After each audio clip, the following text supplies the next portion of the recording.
Billionaire groom's grandma poses as photographer to test the bride, and what she did. Jennifer adjusted her veil for the third time that morning as she watched the elderly woman fumble with the camera lens with shaky hands. There was something odd about the situation. The wedding's official photographer had cancelled last minute due to health issues, and now this unfamiliar woman had introduced herself as a replacement. The woman, who had only identified herself as Mrs. Jenkins, wore a beige scarf tied around her head, prescription glasses, and a grey coat that seemed too expensive for an ordinary professional. Her hands held the camera with suspicious familiarity, but her eyes studied Jennifer with an intensity that went far beyond photography. "Mrs. Jenkins, are you sure you can handle this?" Jennifer asked, trying to mask the anxiety in her voice. "It's just that this wedding is very important to me." The old woman adjusted her glasses and gave a smile that didn't reach her eyes. "Dear, I've been photographing weddings longer than you can imagine. I've seen it all in this profession. Nervous brides, runaway grooms, entire families at war." Jennifer felt a chill. There was something in the woman's tone that sounded like a veiled threat. "Well, I just want everything to be perfect. Michael, my fiancé, comes from a very traditional family. His grandmother is a very demanding person." "Oh, is that so?" Mrs. Jenkins pointed the camera at Jennifer and snapped a few photos. "And do you know this grandmother well?" "Not really. She lives in another city and rarely visits. Michael always says she's very protective of him, afraid someone might take advantage of the family's financial situation." The photographer lowered the camera and looked straight into Jennifer's eyes. "And you? Are you marrying for love or the fortune?" The question felt like a slap in the face. Jennifer's cheeks burned with indignation. "Excuse me, but that's none of your business. What kind of question is that for a photographer to ask? Forgive me, dear. It's just that in my line of work, you get to know people. Sometimes a photo reveals more than 1,000 words." Jennifer took a deep breath, trying to control her irritation. The wedding was just hours away, and she couldn't afford to argue with the only available photographer.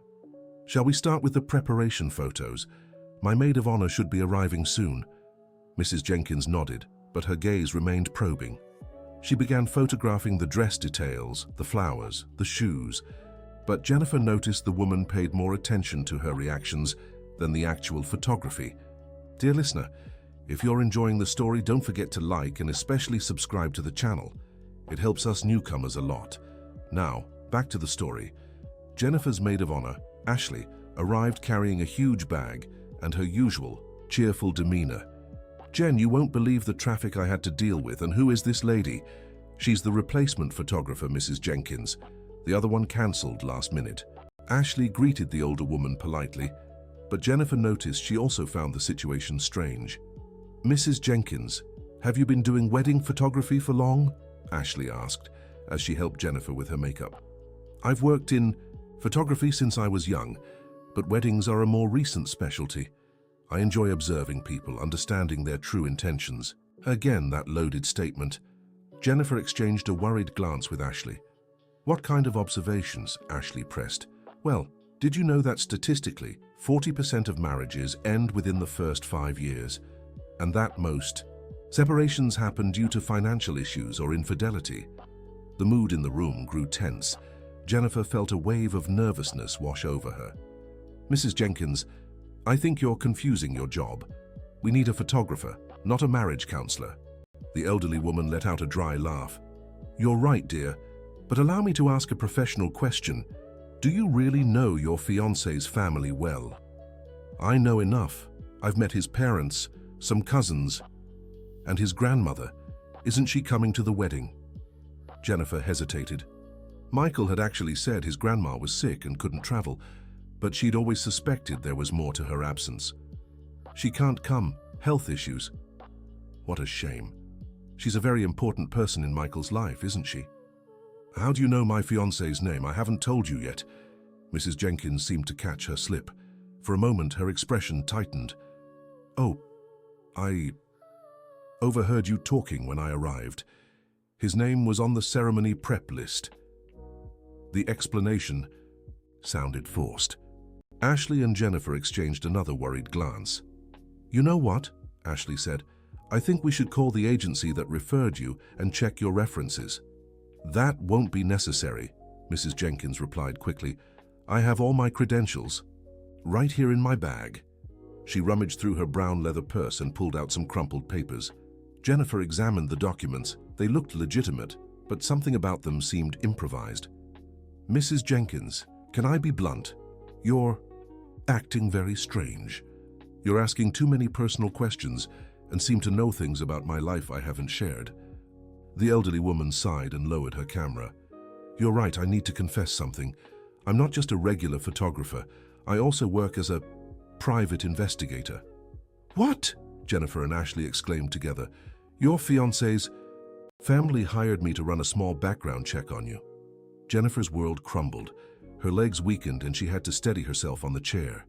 This can't be true. Michael would never do something like this to me. Michael doesn't know anything.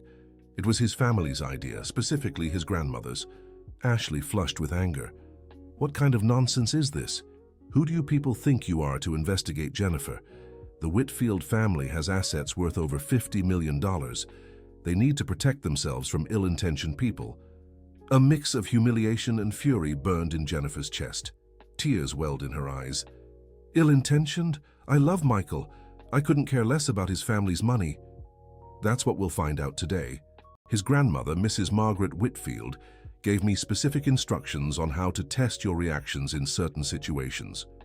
His grandmother isn't sick? Mrs. Margaret is perfectly fine. She's staying at the downtown Grand Hotel waiting for my report. Jennifer broke down in tears. Her dream of a perfect wedding was turning into a nightmare. How could Michael let this happen? How could his family distrust her so much? I won't be part of this charade, she shouted. Get out of my room now. Mrs. Jenkins didn't move. I'm sorry, dear, but I have a job to do. And frankly, your reaction isn't very positive.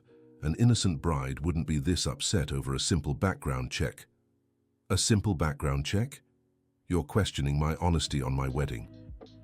Tay! Ashley stepped between Jennifer and the fake photographer. You're leaving now or I'm calling hotel security.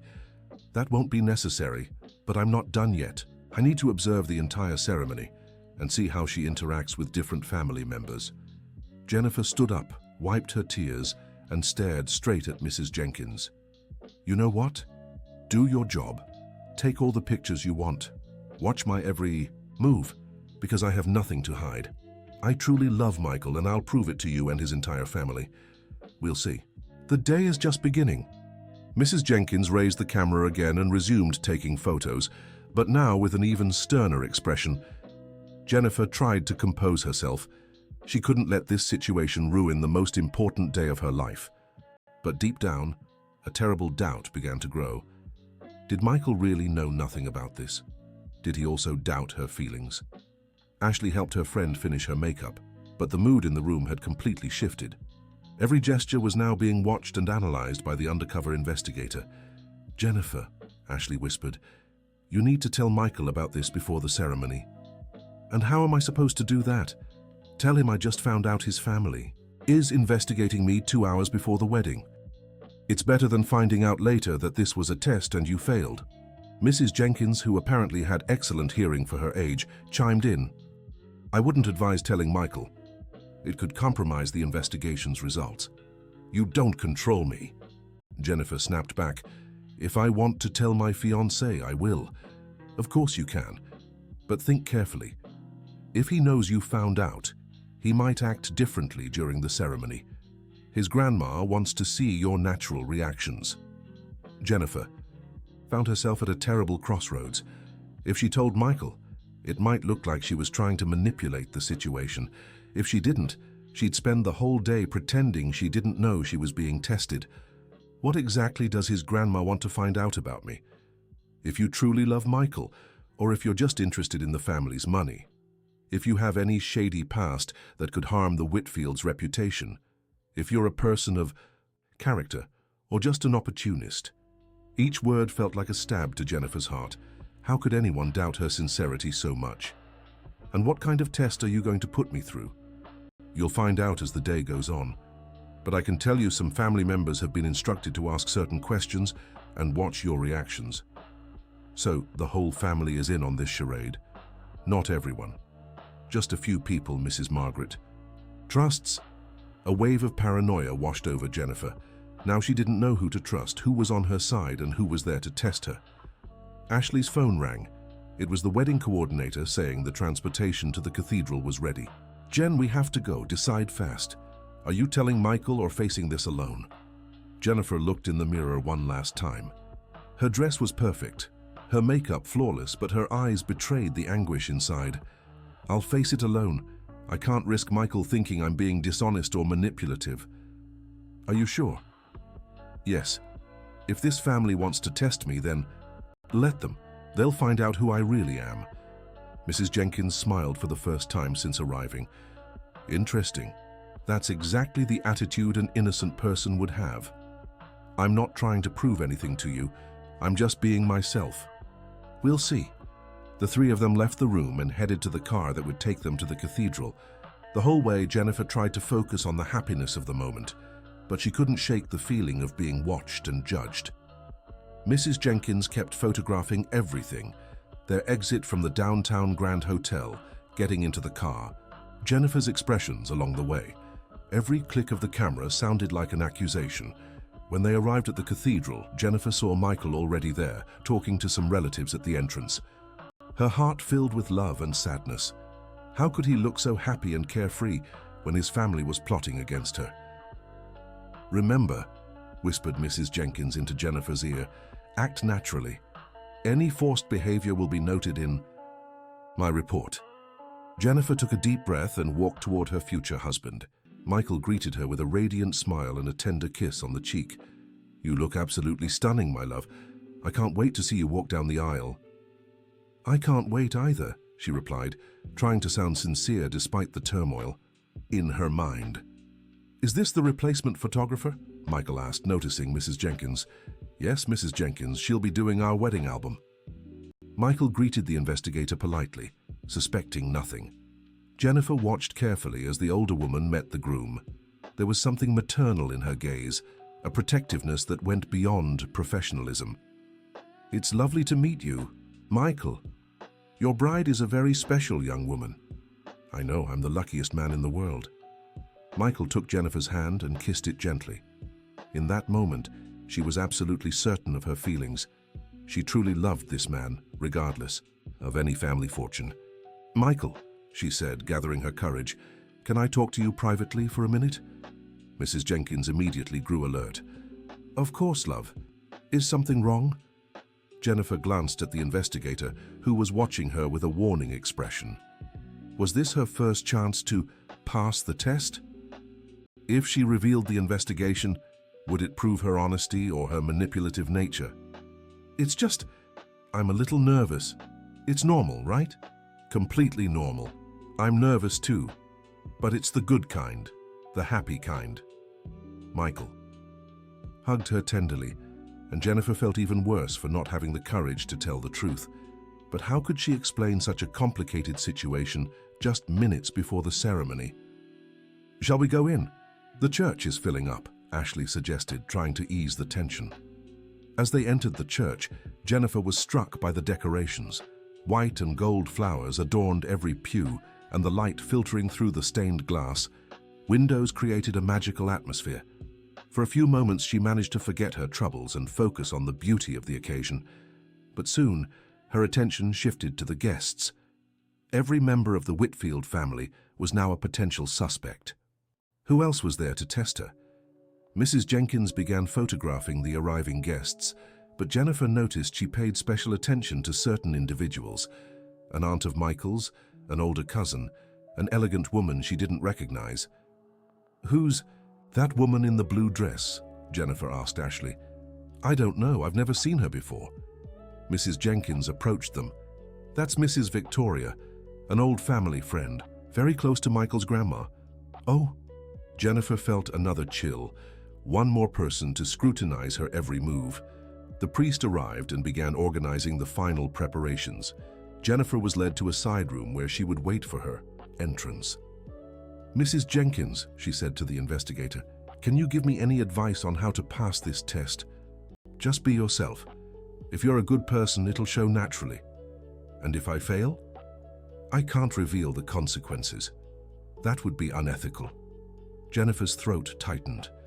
The thought that her wedding could be cancelled or ruined because of a test was terrifying. Does Michael's grandma really have that much power over him?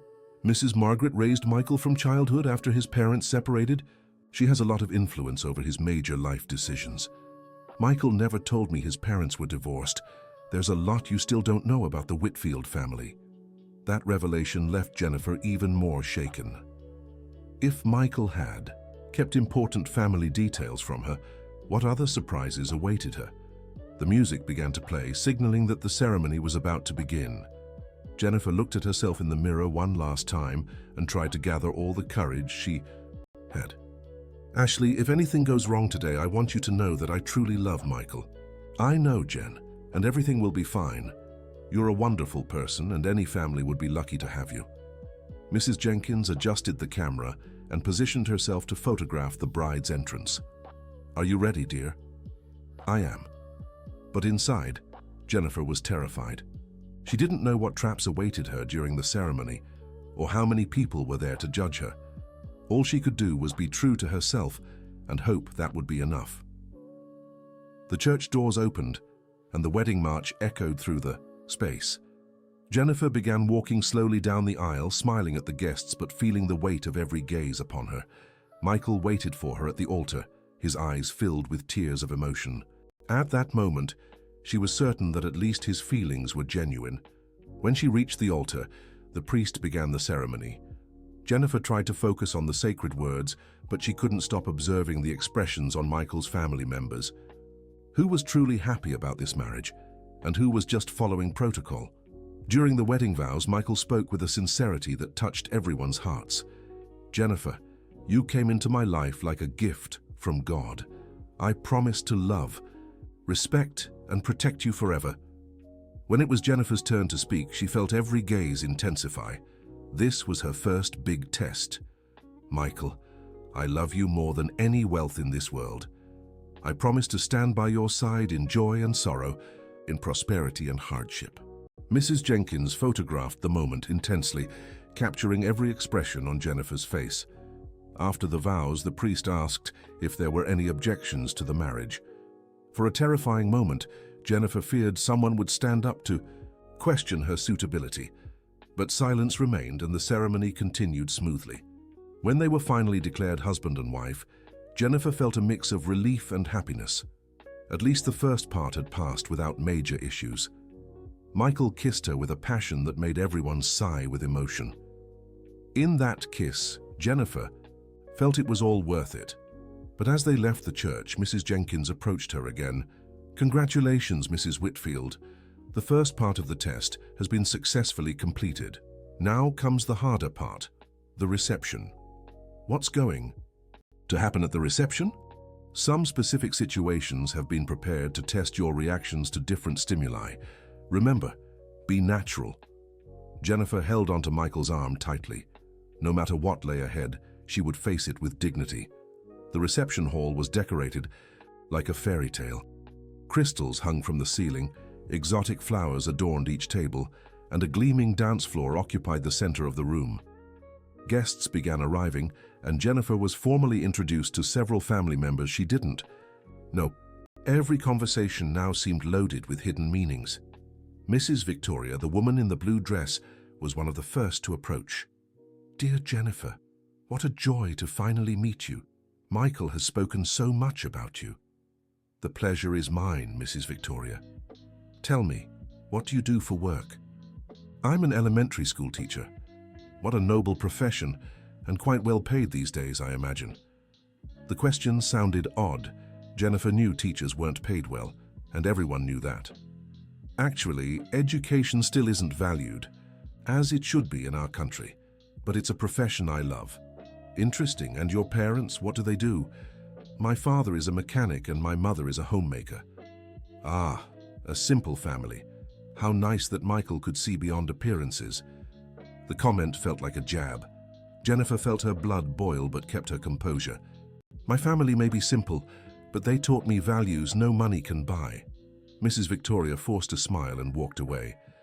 Jennifer noticed Mrs. Jenkins had captured the entire conversation on camera. "First trap," whispered Ashley. "You handled it well." "This was just the beginning," Jennifer replied. During the cocktail hour, several others approached with seemingly innocent questions that clearly aimed to test her intentions and character. One of Michael's cousins asked about their honeymoon plans. When Jennifer mentioned they'd like to go to the beach, he immediately suggested extravagant overseas destinations. "How about the Maldives? Michael can easily afford it." "We prefer something simpler. What matters is being together." "Simple? But now you're part of the Whitfield family. You'll have to get used to a different standard of living." "I'm marrying Michael, not his family's lifestyle." Again, Mrs. Jenkins recorded everything with her camera. As the evening progressed, Jennifer began noticing a pattern in the conversations. Everything revolved around money, spending, lifestyle, and financial expectations. At dinner, she was deliberately seated next to people who wouldn't stop talking about wealth and luxury. One of Michael's cousins boasted about her new designer bag that cost $15,000. "Jennifer, you must visit the store. Michael can take you there on your honeymoon." "Thank you, but I'm not really into expensive bags." "But now you're a Whitfield. You have to dress the part."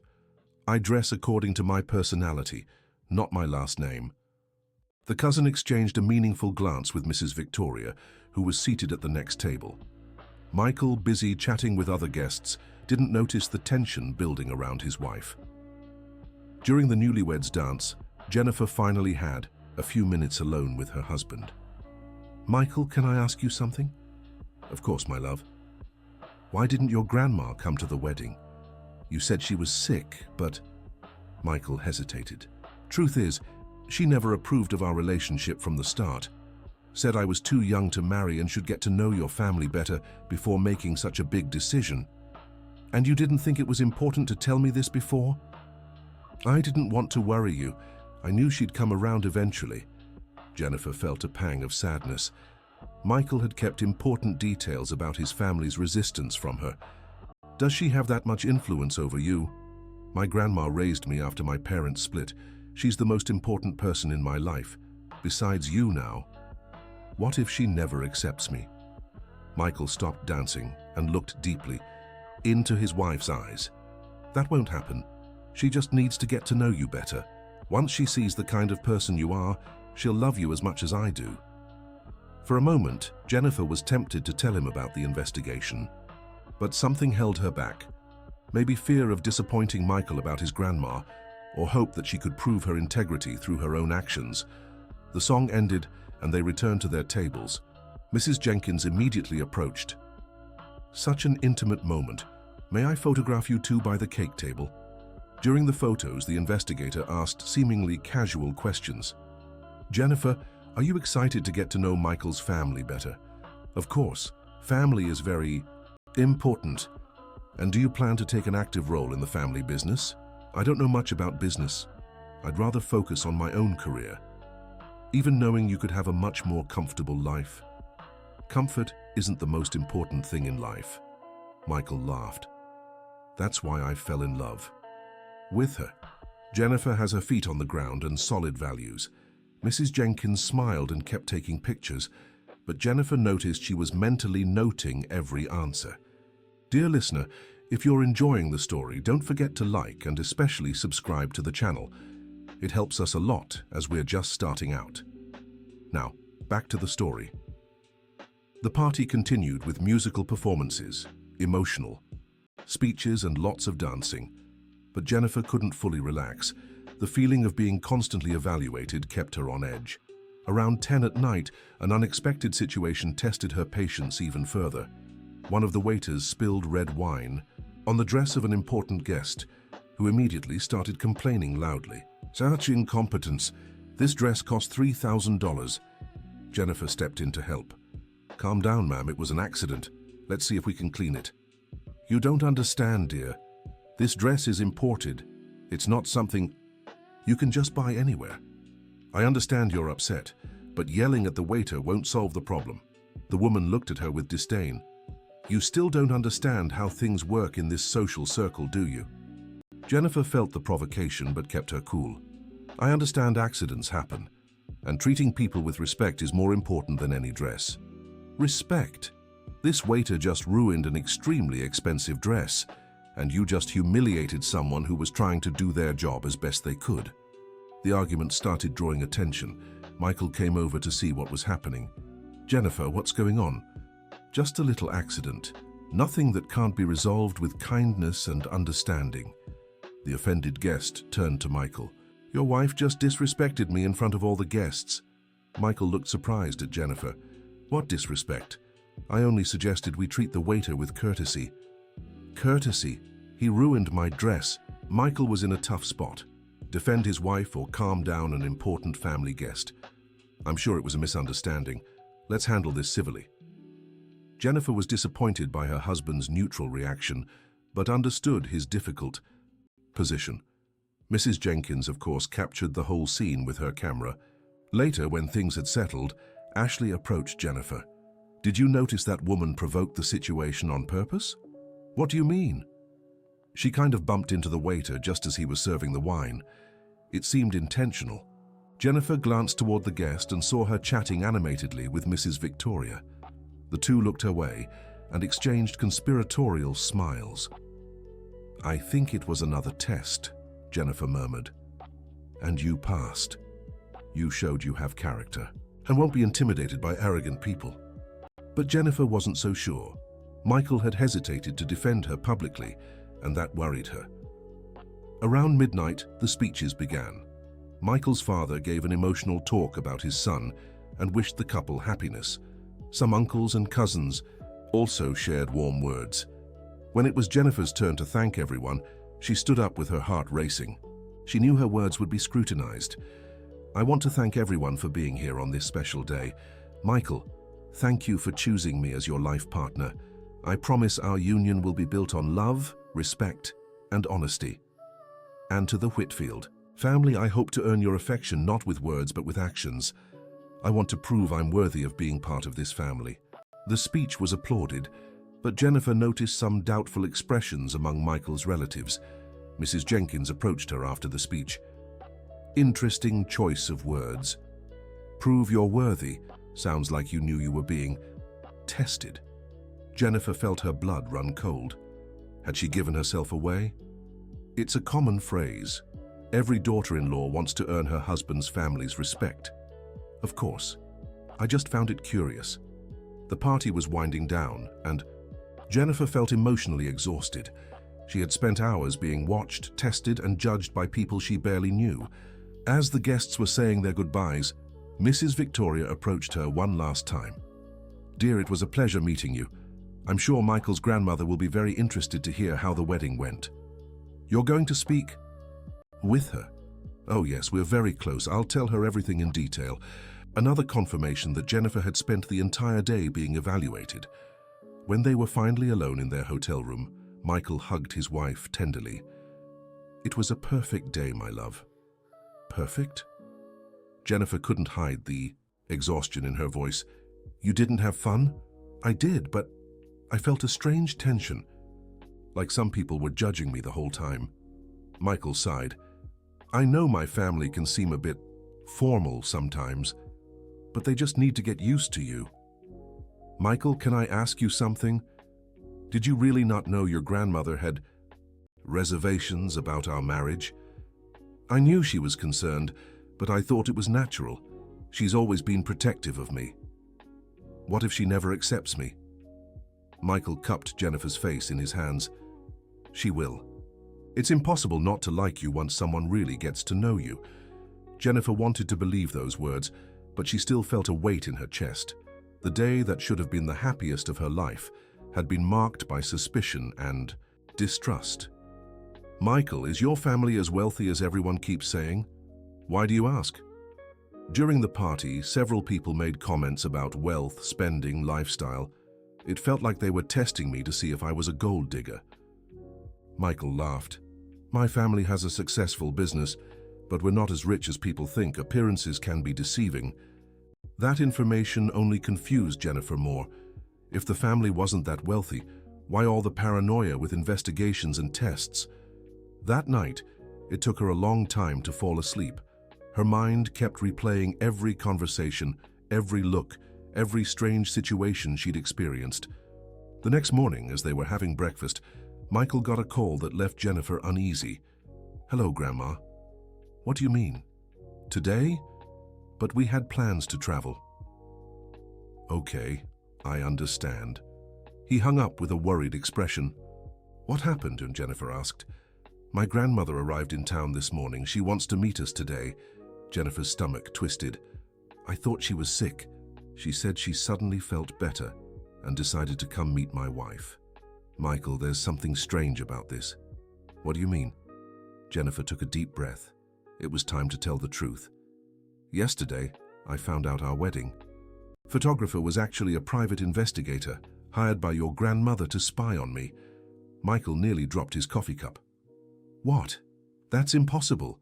The woman herself told me. Mrs. Jenkins works for your grandmother. She spent the whole day testing me, watching my reactions, asking questions about money and luxury." "Jennifer, that doesn't make sense. My grandmother would never do something like that." "Michael, your grandmother wasn't sick. She's staying at the downtown Grand Hotel, waiting for the investigation report about me." Michael fell, silent for several minutes, processing the information. "If this is true, I don't know what to say. I can't believe my own grandma would do this behind our backs." "You really had no idea?" "I swear to God I didn't. If I'd known, I would never have allowed it." Jennifer felt immense relief realizing Michael was being sincere. "And now? What do we do?" "We'll talk to my grandma. I want to understand why she thought this was necessary." They headed to the hotel where Mrs. Margaret was staying. Along the way, Michael seemed nervous and irritated. "I just don't understand my grandma sometimes.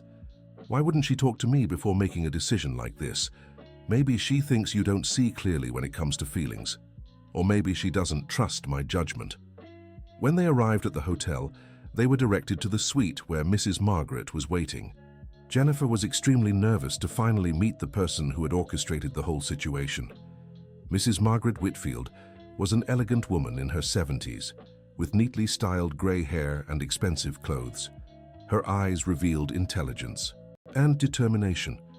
"Michael, darling," she embraced her grandson warmly, "and you must be Jennifer." "Grandma, we need to talk," Michael said, clearly upset. "Of course, dear. Have a seat." "Jennifer, you're even prettier than in the photos." "What photos?" Michael asked.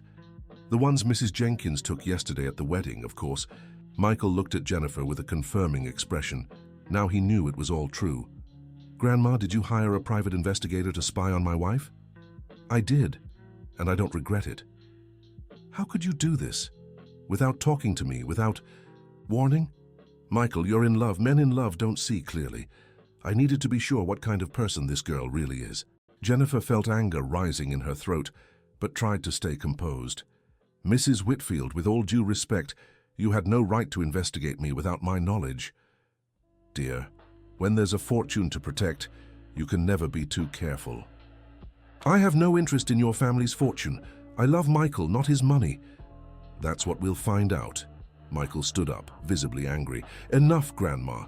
Jennifer is my wife now, and I demand you treat her with respect." "Michael, calm down. I haven't finished my evaluation." "Evaluation? What evaluation?" Mrs. Whitfield smiled coldly. "Yesterday's investigation was just the first step. Now comes the most important part, the cohabitation test." "What are you talking about?" "I'll be living with you for a few months. I need to observe how Jennifer behaves in daily life, away from the wedding spotlight." Jennifer felt like the world was crashing down on her. "You can't do this. We're newlyweds." "Oh, but I can. The house Michael lives in belongs to me. Technically, I'm the one hosting you." Michael turned pale. "Grandma, this is an abuse of power.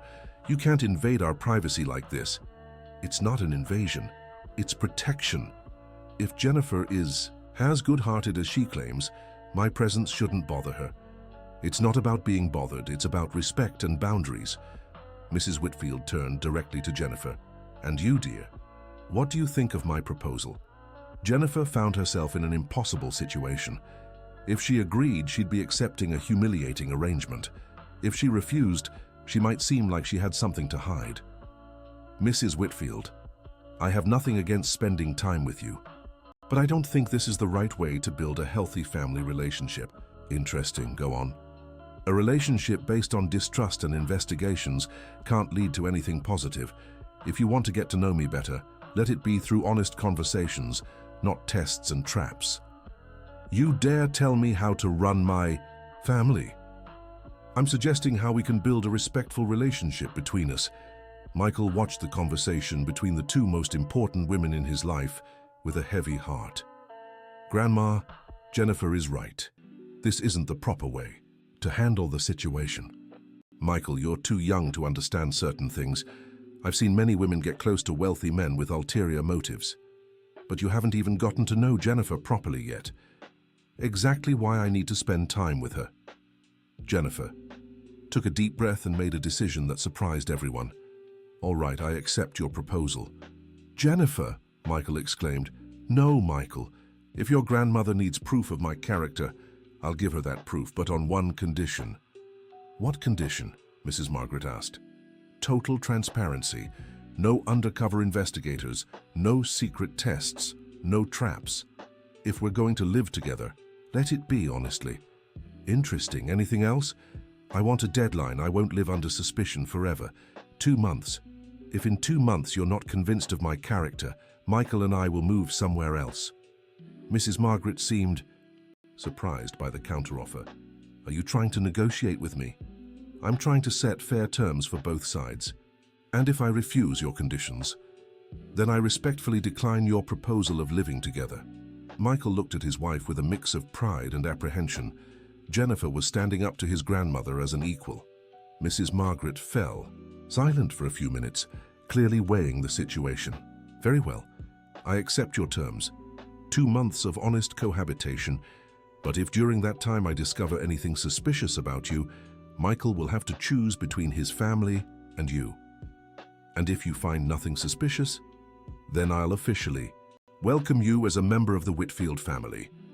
Jennifer extended her hand to Mrs. Margaret. Deal. They shook hands, but both knew this was only the beginning of a much more complex battle. Michael was still in shock at how the situation had unfolded. I can't believe my honeymoon turned into a family survival test. Michael, Jennifer said, if this is what it takes to settle things once and for all, then we'll face it. But 2 months, Jennifer, that's a long time. It's the time your grandmother needs to see what kind of person I really am. Mrs. Margaret listened to their exchange with heightened attention. When do we start this arrangement? Jennifer asked. Today, I've already checked out and my luggage is being taken home. Michael sighed deeply. Grandma, couldn't you at least have waited until we got back from our honeymoon? You can have your honeymoon later. Right now, we have more important matters to settle. Jennifer felt a pang of sadness. Her honeymoon, which should have been a romantic and special time, was being cancelled because of her suspicious mother-in-law's whims. Fine, she said, trying to maintain her dignity. Let's go home then. The car ride back was tense. Michael drove in silence, clearly upset by the whole situation. Mrs. Margaret gazed out the window, while Jennifer mentally prepared herself for the 2 most difficult months of her life. When they arrived home, Jennifer was struck by the size and elegance of the residence. It was a 2-story mansion with well-kept gardens and a pool in the back. Our home is beautiful, she remarked, trying to break the ice. This house has belonged to the Whitfield family for 3 generations, Mrs. Margaret said.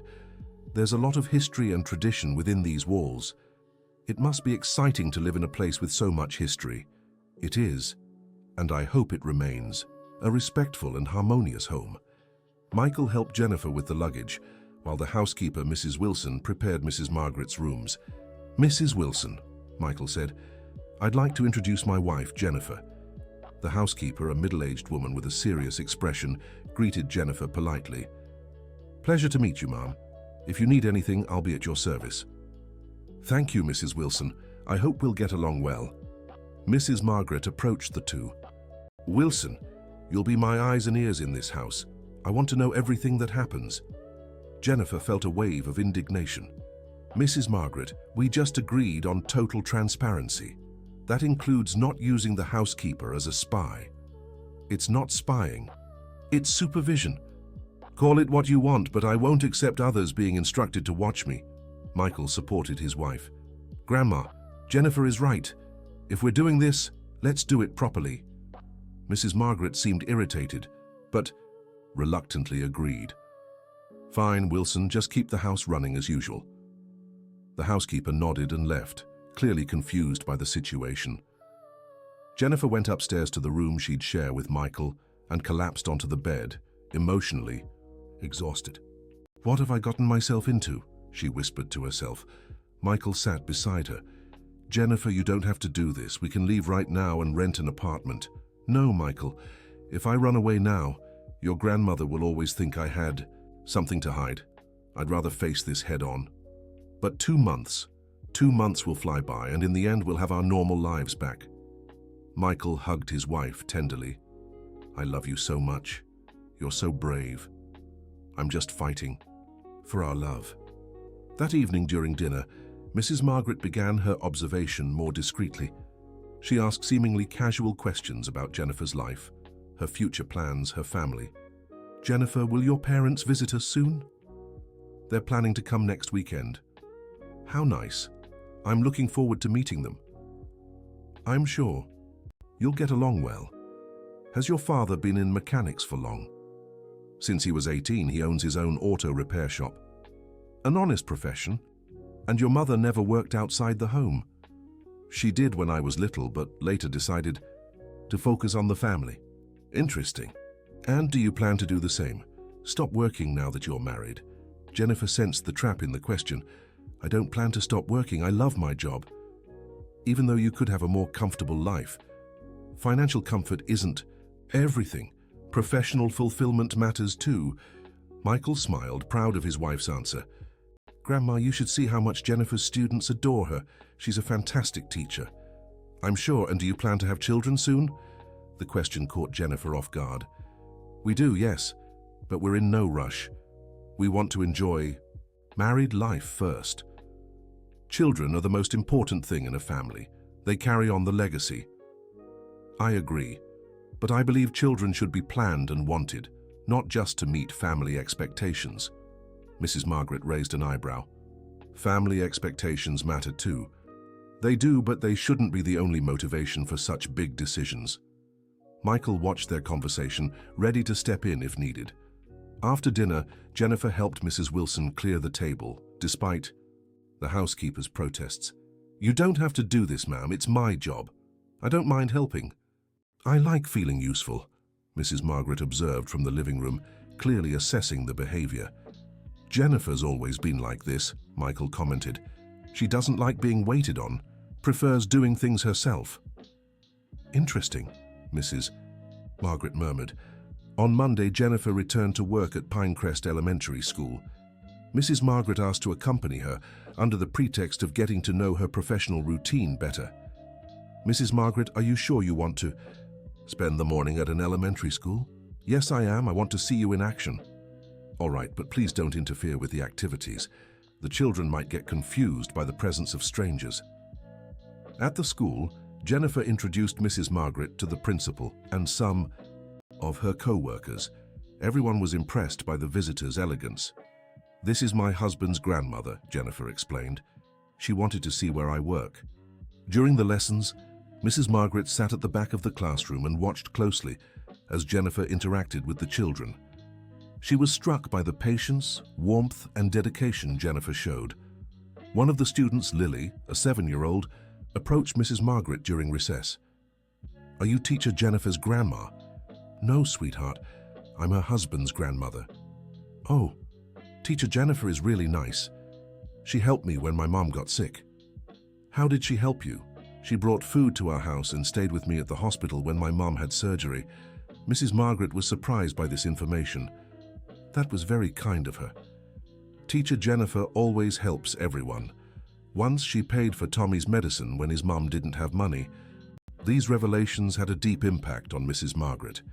She was seeing a side of Jennifer she hadn't expected. At lunch in the school cafeteria, she noticed how Jennifer treated the cleaning staff, kitchen workers, and office employees. Everyone seemed to have a warm relationship with her. Teacher Jennifer, the lunch lady said. "How was the wedding? We saw the photos you posted. It looked beautiful." "Thank you, Mrs. Rose. It was a wonderful day." "And is this the charming Prince?" Jennifer laughed. "No, this is his grandmother, Mrs. Margaret. Mrs. Margaret, this is Mrs. Rose, who makes the most delicious food in the world." "Pleasure to meet you," said Mrs. Margaret. "Wow, what an elegant accent. You're not from around here, are you?" "I'm from Washington, D.C. Teacher Jennifer was lucky to marry into such a distinguished family." After school on the way home, Mrs. Margaret seemed thoughtful. "Your co-workers seem to like you very much." "I have a good relationship with everyone. I believe work is more enjoyable when people get along." "And do you really help some students financially?" Jennifer hesitated. She didn't want to seem like she was boasting. "Sometimes, when I see a real need and can help." "With your own money?" "Yes, it's not much, but sometimes it makes a difference." "And does Michael know about this?" "He does. He even helps sometimes. Last month we bought school supplies for 3 kids in need." Mrs. Margaret processed this information silently. She was starting to see that Jennifer truly was a generous and selfless person. That evening at dinner, she was quieter than usual. "Everything all right, Grandma?" Michael asked. "Yes, dear, just reflecting on some things, Ma." "About what?" "About how lucky you were to find a wife so dedicated to her work." Jennifer felt relieved. It seemed she was making a positive impression on Mrs. Margaret. "Thank you. I hope you enjoyed seeing where I work." "I did very much. It was enlightening." By the end of the first week together, Mrs. Margaret had observed many aspects of Jennifer's personality. She saw how she treated the housekeeper with respect, how she helped with chores without being asked, how she lovingly cared for Michael. But doubts still lingered in her mind. She decided to test her more directly. On Saturday morning, she pretended to receive an urgent call. "Michael, I need to handle a problem at the company. I'll have to travel to Washington, D.C. today." "Today? What kind of problem is it?" "Boring bureaucratic matters. I'll be back on Monday." "Would you like me to come with you?" "That won't be necessary. Take this time to enjoy some privacy." Jennifer and Michael were thrilled at the prospect of having the house to themselves for the weekend. But Mrs. Margaret Whitfield hadn't traveled. She was staying at the downtown Grand Hotel, from where she discreetly coordinated surveillance of the house. She had hired a private investigator to monitor the couple's movements in her absence. She wanted to see how Jennifer would behave when she thought no one was watching. On Saturday evening, Michael and Jennifer decided to have a romantic dinner at home. She cooked a special meal, and they dined by candlelight on the patio. "Finally, some time just for us," Michael said. "Yes, but I have to admit, I'm enjoying getting to know your grandmother. She's an interesting woman." "Even after everything she's done?" "Michael, I understand her concerns. If I had a grandson who was an easy target for unscrupulous people, I'd be cautious too." "You're amazing, Jennifer. Anyone else would be furious." "Being furious wouldn't solve anything. I'd rather prove my worth through my actions." Michael held his wife's hand tenderly. "I love you so much, and I'm sure my grandmother will end up loving you too." "I hope so." On Sunday, Jennifer's parents visited. Mr. Robert, a mechanic with calloused hands and a warm smile, and Mrs. Susan, a simple but wise woman. Michael welcomed them warmly, and they were impressed by the elegance of the house. "My goodness, sweetheart," Mrs. Susan said, "what a beautiful home. It belongs to Michael's family, Mom. It's over 100 years old." "And will you live here forever?" "For now, yes. Michael's grandmother is staying with us temporarily." Mr. Robert, a man of few words, observed everything carefully. "Michael, what do you do for a living, son?" "I manage the family business, Mr. Robert. We own Whitfield Agricultural Supply." "That's good, honest work." Michael was touched by the simplicity and sincerity of Jennifer's parents. During lunch, Mrs. Susan shared stories from Jennifer's childhood, revealing aspects of her character Michael hadn't known. "She's always been like this, wanting to help everyone. Once she brought home an injured dog and nursed it back to health. And when she was 10, Mr. Robert added, she saved up her allowance for months to buy her teacher a birthday gift." Michael smiled, falling deeper in love as he discovered new facets of his wife's personality. The investigator hired by Mrs. Margaret documented the entire visit, noting the naturalness of the family interactions. On Monday, Mrs. Margaret returned from her supposed trip. "How was your weekend?" she asked. "Wonderful," Michael replied. "Jennifer's parents came for lunch yesterday." "How nice. What are they like?" "Wonderful people. Simple, but with huge hearts." Mrs. Margaret wanted to hear Jennifer's version. "And you, dear, how did it feel having your parents in a home so different from what they're used to?" "They were impressed but felt welcomed. Michael was very kind to them." "And how were they with him?" "They adored Michael. My dad even said I made a good choice." Mrs. Margaret smiled faintly. The investigators' report had confirmed everything Jennifer said was true. In the second week, Mrs. Margaret decided to test Jennifer financially. She deliberately left a considerable sum of money on the living room table. For 2 days, she watched to see if Jennifer would show any interest or curiosity about the money, but Jennifer didn't even seem to notice the bills. On the third day, when Mrs. Wilson was cleaning the room, Jennifer saw the money and immediately grew concerned. "Mrs. Margaret, there's some money left on the living room table. Don't you think it's risky to leave it there?" "Oh, thank you for letting me know. I forgot it there." "I suggest putting it somewhere safer. The house gets a lot of visitors during the day." Mrs. Margaret was impressed. Jennifer not only showed no interest in the money, but was also concerned about its safety. In the third week, another test was set. Mrs. Margaret pretended to receive a call from a bank offering Jennifer a special credit card because she was part of the Whitfield family. "Jennifer, dear, the bank is offering you a special credit card. High limit, no annual fee." "Thank you, but I don't need it. I already have a card that meets my needs." "But this one has a much higher limit. You could buy nicer things." "Mrs. Margaret, I don't spend more than I earn. A higher limit would just be an unnecessary temptation." "Even knowing Michael could pay the bills? Especially because of that? I don't want financial dependence. I prefer to keep my independence." Another test passed with flying colors. Dear listener, if you're enjoying the story, don't forget to like and especially subscribe to the channel. It helps us a lot as we're just starting out. Now, continuing. In the fourth week, Mrs. Margaret began feeling guilty for testing someone who clearly had exemplary character. But her distrustful nature kept her from admitting she might have been wrong.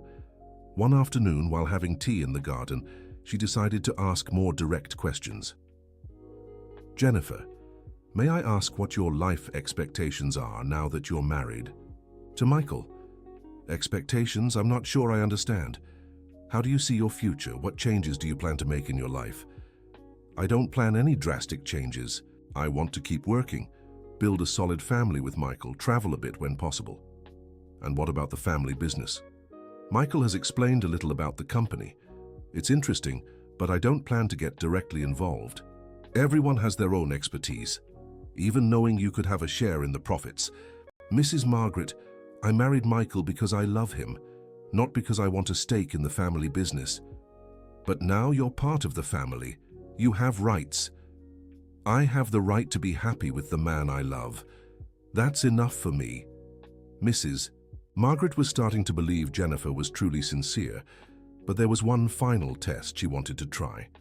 In the fifth week, she staged a family conflict to see how Jennifer would react. She pretended to have a serious argument with Michael about a business decision. At dinner, the two put on a convincing fight. "Michael, you can't make big decisions without consulting me. Grandma, I'm an adult. I can make my own choices. As long as you depend financially on the family, you'll have to listen to me. I don't depend on you. I can work anywhere." Jennifer watched the argument with growing discomfort. She tried a few times to calm things down, but they kept fighting. "Both of you, please calm down. I'm sure you can work this out by talking." "Jennifer, stay out of our business," Michael said, following the script he'd agreed on with his grandmother. Jennifer was shocked by her husband's harshness, but didn't retaliate. "I'm sorry, I'll go to our room to let you talk in peace." She left the dining room and went upstairs, worried about the sudden fight. Mrs. Margaret and Michael stopped the act and reflected on Jennifer's reaction. "She didn't take sides," Mrs. Margaret observed. "And she didn't interfere when I told her to stay out of it," Michael added. "Even though she was upset, she respected our family's privacy." "Interesting. Let's see how she behaves after this." The next morning, Jennifer was visibly shaken. During breakfast, she treated both Michael and Mrs. Margaret with formal but distant courtesy. "Are you okay, honey?" Michael asked, pretending not to know the reason for her coldness. "I'm fine." "You seem upset." "I'm not upset. I just thought about some things and decided to keep a respectful distance from your family matters." Mrs. Margaret noticed Jennifer had reached a mature conclusion about the situation, not to interfere in matters that weren't her concern. "Jennifer, dear, yesterday was just a normal family argument. There's no need to be so formal. I understand, but I'd rather keep this stance to avoid future problems." Michael felt guilty for taking part in that charade. Seeing the disguised sadness in his wife's eyes, he made a decision. "Grandma, can I talk to you in private?" They went to the library and Michael confronted Mrs. Margaret. "Enough, Grandma.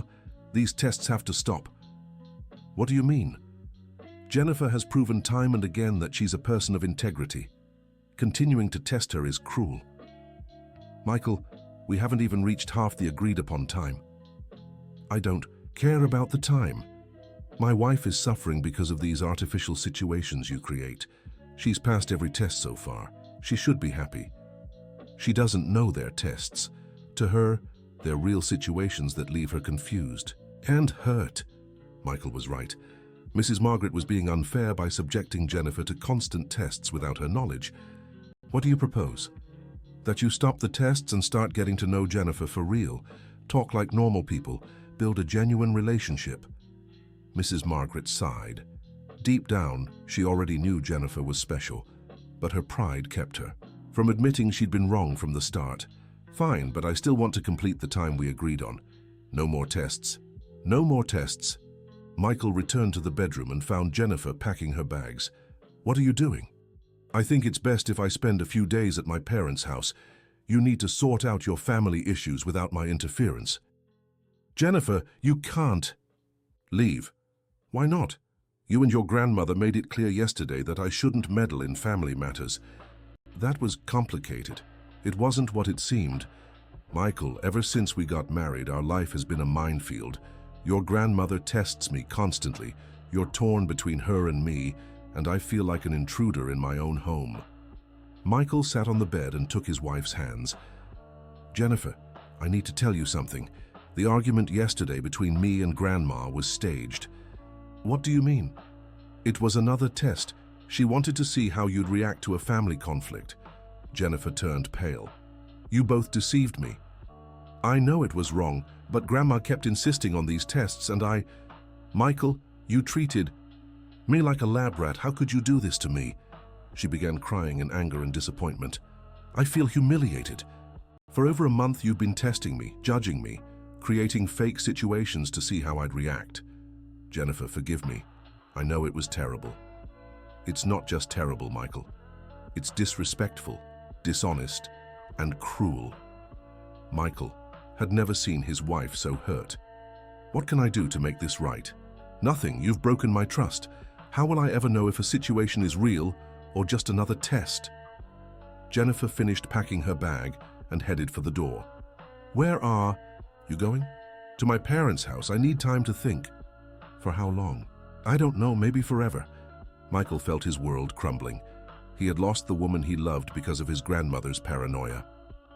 Jennifer walked downstairs carrying her suitcase. Mrs. Margaret was in the living room and realized what was happening. "Jennifer, where are you going?" "Away. I can't live in a house where I'm constantly tested and judged like a criminal anymore." "But we agreed on 2 months. We agreed on total transparency. You broke the deal with your mind games." "Jennifer, Mrs. Margaret, you got what you wanted. You proved I'm not good enough for your family. Now you can rest easy." She headed for the door, but Mrs. Margaret followed her. "Wait, that's not what I wanted to prove." "Then what did you want?" "I wanted to be sure you truly loved my grandson. And you got that certainty through lies and manipulation?" "No, I handled the situation wrong." "Handled it wrong? Ma'am, you ruined my honeymoon, invaded my privacy, made a fool of me for weeks."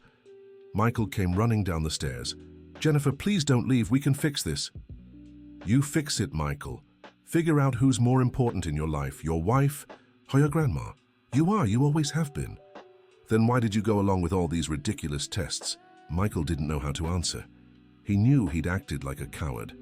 Jennifer left the house and got into the taxi she'd called. Through the car window, she saw Michael standing at the door, looking desperate. For a moment, she wanted to go back, but the pain of betrayal was stronger than her love for him. On the way to her parents' house, she cried all the tears she'd held back during those difficult weeks. When she arrived, Mrs. Susan immediately knew something was wrong. "Sweetheart, what happened?" "Mom, can I stay here for a few days?" "Of course you can, this is your home, but tell me what's wrong." Jennifer told her parents everything, from the investigation during the wedding to the constant tests and the staged fight. Mr. Robert was furious.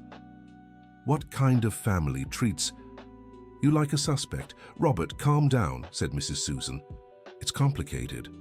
"Complicated nothing. No one has the right to test my daughter like she's a criminal." Mrs. Susan hugged her daughter gently. "Jennifer, do you still love Michael?"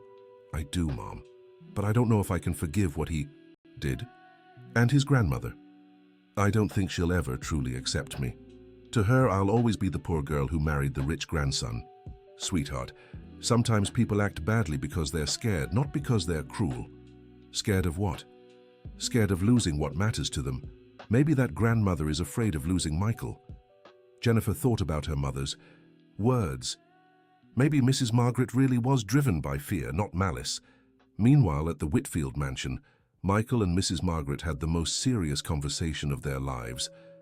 "Grandma, you destroyed my marriage. I was trying to protect you." "Protect me from what?" "Jennifer is the most honest, kind person I've ever known. I see that now. Now it was obvious from day one that she's amazing." Mrs. Margaret sat on the couch looking exhausted. "Michael, I made a terrible mistake. I let my paranoia cloud my judgment." "More than a mistake, Grandma. You were cruel to an innocent person." "I know. And now I don't know how to fix it." "You have to apologize to her, and it has to be sincere. Show her you've really changed your mind." "But what if she doesn't forgive me?" "Then you'll have to live with the consequences of your actions." Michael left the house and went to Pinecrest Elementary School, where Jennifer worked. He wanted to reconcile, but found out she'd taken an indefinite leave. He called her several times, but Jennifer didn't answer. He sent texts, flowers, letters, no response. After a week of failed attempts, Michael was desperate. He decided to go to Jennifer's parents' house. "Mr. Robert met him at the door with an unfriendly expression. "What do you want here?" "Mr. Robert, I need to speak with Jennifer. She doesn't want to talk to you. Please, just 5 minutes." "You lied to my daughter. You let that crazy old woman humiliate her for weeks." "I know I was wrong, but I want a chance to make things right." "Some mistakes can't be fixed, son." Mrs. Susan appeared at the door. "Robert, let the boy in." "Susan, are you crazy?" "Let him speak. Then Jennifer can decide whether to forgive him or not." Michael stepped into the simple but welcoming house. Jennifer was in the living room but stood up when she saw him. "I don't want to talk to you." "Jennifer, please, just hear me out. I have nothing to listen to. You chose your grandmother's side. I didn't choose any side. I was an idiot who didn't know how to protect the person I love most." "Protect? You actively took part in those tests because I thought it would resolve things faster." "Michael, you don't understand. It's not just about the tests. It's about trust. How can I ever trust you again after this?" Michael moved closer, but Jennifer stepped back. "Jennifer, I love you more than anything in this world. Without you, my life has no meaning." "Love without trust doesn't work, Michael." "Then give me a chance to earn your trust back." "How?" "I don't know. You tell me." Jennifer sighed. Part of her wanted to forgive him, but another part was still deeply hurt. "Michael, you let your grandmother humiliate me for weeks. You let her question my character, my honesty, my intentions. How can I forget that?" "You don't have to forget, but you can try to forgive." "And then what? We go back to that house and pretend nothing happened?" "No, we start over. In a new home far from my grandmother." "You'd do that? Leave your grandmother for me?" "I'd do anything to have you back." Jennifer looked at her parents, searching for guidance in their eyes. Mrs. Susan gave her a subtle, encouraging smile. "Michael, if I come back, there have to be conditions." "What conditions?" "First, total transparency. No more lies, no more games, no more tests." "I agree." "Second, your grandmother has to apologize to me in person, and it can't be a forced apology." "She will, I'm sure of it." "Third, we live in a new home, far from her interference. I've already started looking for apartments. And fourth, if anything like this happens again, I'm leaving for good. No second chances." Michael nodded solemnly. "I accept all your conditions. Will you come back to me?" Jennifer hesitated for a few seconds that felt like an eternity. "I'll come back, but we take it slow. First, we have to rebuild our trust." Michael hugged her with a strength that revealed all his desperation and relief. "Thank you. I swear I won't let you down again." "I hope not." The next day, Michael and Jennifer returned to the Whitfield mansion. Mrs. Margaret was waiting in the living room with a humility Michael had never seen before. "Jennifer, dear, I need to speak with you." "I'm listening." "First, I want to sincerely apologize. I made terrible mistakes these past weeks." "What mistakes?" "I questioned your character for no reason, invaded your privacy, created embarrassing situations to test you. I was unfair and cruel." Jennifer studied the older woman carefully, trying to gauge if the remorse was genuine. "Why did you do it?" "Out of fear. Fear that Michael would marry someone who didn't truly love him. Fear of losing the grandson I raised as my own. And now I know you truly love him. I saw it in every gesture, every reaction, every word. You're a wonderful person, and Michael was lucky to find you." "Thank you." "Jennifer, can you forgive me?" "I can, but I can't forget. It will take time to rebuild our relationship." "I understand, and I'll do everything in my power to earn your trust." "That's good, because Michael and I are moving into an apartment next week." Mrs. Margaret felt a pang of sadness, but knew it was fair. "I'll miss you both." "We'll miss you too, but we need time to rebuild our marriage away from outside pressures. You can visit whenever you want, and I promise to respect your boundaries." Michael watched the conversation between the two most important women in his life with a heavy heart. He knew it would take time for the wounds to heal, but at least there was hope. Over the following weeks, Jennifer and Michael searched for an apartment and slowly rebuilt their closeness. The first few days were tough, filled with conversations about what had happened and how to avoid similar problems in the future. "Michael, do you understand why I felt so betrayed?" "I do, and I regret every minute of those weeks. It's not just about the tests. It's about you not trusting me enough to stand up for me with your grandma from the start." "You're right. I was a coward. And what if your grandma causes more trouble in the future? She won't, and if she does, I'll stand by you unconditionally." "How can I be sure of that?" "Because now I know what it's like to almost lose you. I'll never risk that again." Slowly, trust was rebuilt. Michael showed through small daily gestures that Jennifer was his priority. When Mrs. Margaret called with demands, he politely declined if they interfered with their plans. Jennifer also did her part, trying to leave the hurt behind and focus on the future she wanted with Michael. 2 months after moving into their new apartment, they received an unexpected visit. Mrs. Margaret showed up at their door with a gift. "I hope I'm not intruding." "Of course not," Jennifer said, genuinely happy to see her. "Come in. I brought you a little something." It was a professional wedding album with all the photos Mrs. Jenkins had taken during the ceremony. "Oh, this is beautiful," Jennifer exclaimed as she flipped through it. "Mrs. Jenkins did an excellent job despite the circumstances," Michael laughed. "At least something good came out of that crazy situation." "Actually," Mrs. Margaret said, "several good things came from it." "How so?" "I discovered I have a wonderful daughter-in-law. You two proved you can overcome anything together, and I learned to trust more and control less." Jennifer smiled. "Mrs. Margaret, thank you for the album. It's lovely." "Jennifer, may I ask a favor?" "Of course.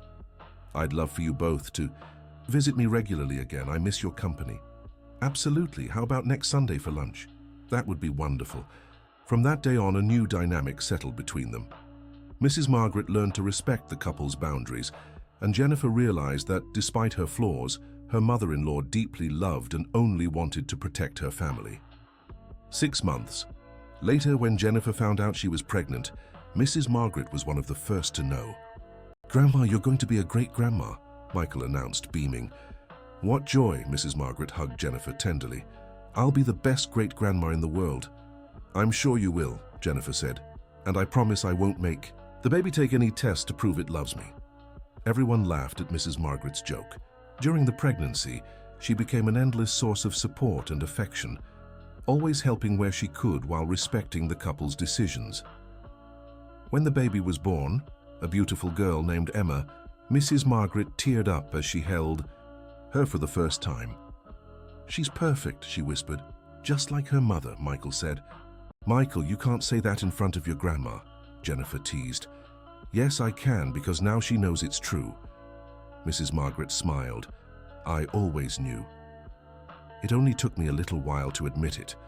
Years later, when Emma was all ready, walking and talking, she loved going to her great-grandmother's house.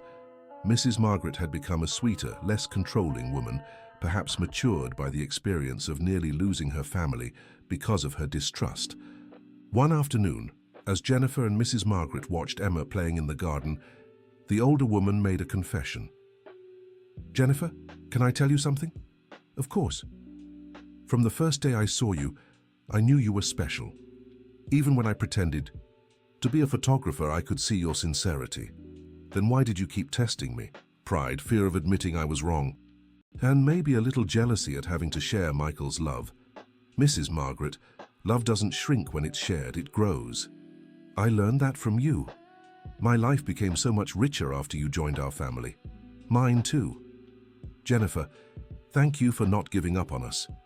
Thank you for giving me the chance to prove my worth." They hugged, and Jennifer felt she had finally found not just a husband, but a complete family. Michael appeared on the porch carrying a chocolate cake. "Who wants dessert?" "Me," shouted Emma, running toward her father. "Just two," said Jennifer, taking Mrs. Margaret's hand. As they enjoyed the cake together, Jennifer reflected on everything they'd been through: the tests, the lies, the temporary separation, the reconciliation, the new house, the pregnancy, Emma's arrival. Every obstacle had strengthened her bond with Michael and built a bridge of understanding with Mrs. Margaret. "What are you thinking about?" Michael asked. "How our story started so complicated and turned into something so beautiful." "The best stories always begin with conflict," Mrs. Margaret said wisely. "True," Jennifer agreed, "and end with love." Emma, her face smeared with chocolate, looked at the adults. "Daddy, why are you talking about such complicated things?" Michael laughed and scooped his daughter into his arms.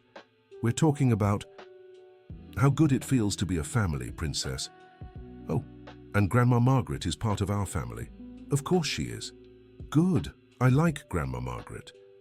She teaches me interesting things." Mrs. Margaret smiled, touched by her great-granddaughter's innocence.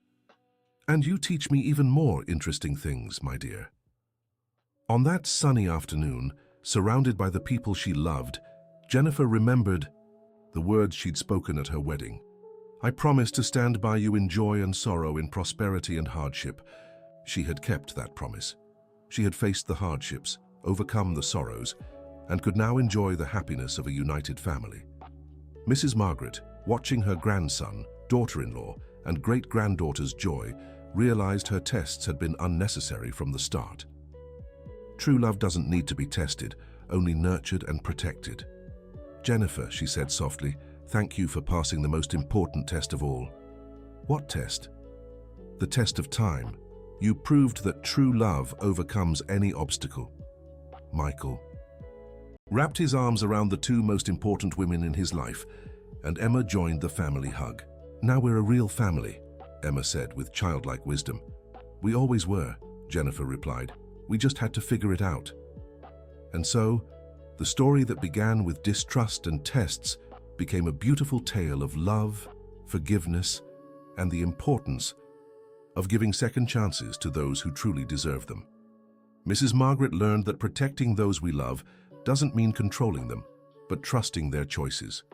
Michael discovered that loyalty to family doesn't mean always agreeing with them, but having the courage to stand up for them when needed. And Jennifer understood that true love sometimes needs to be proven not through artificial tests, but through perseverance in difficult times. Years later, when Emma was at school and asked her mother how she and her father met, Jennifer smiled and began to tell the story. "Well, my dear, it was at a very special wedding, but that's a story for another day." The end of the story. We hope you enjoyed this emotional journey of love, doubt, and reconciliation. This story teaches us that true love overcomes any obstacle when there's honesty, forgiveness, and second chances. Tell us in the comments. Do you think Jennifer made the right choice by forgiving Michael and Mrs. Margaret? Share your thoughts, and don't forget to like and subscribe to the channel.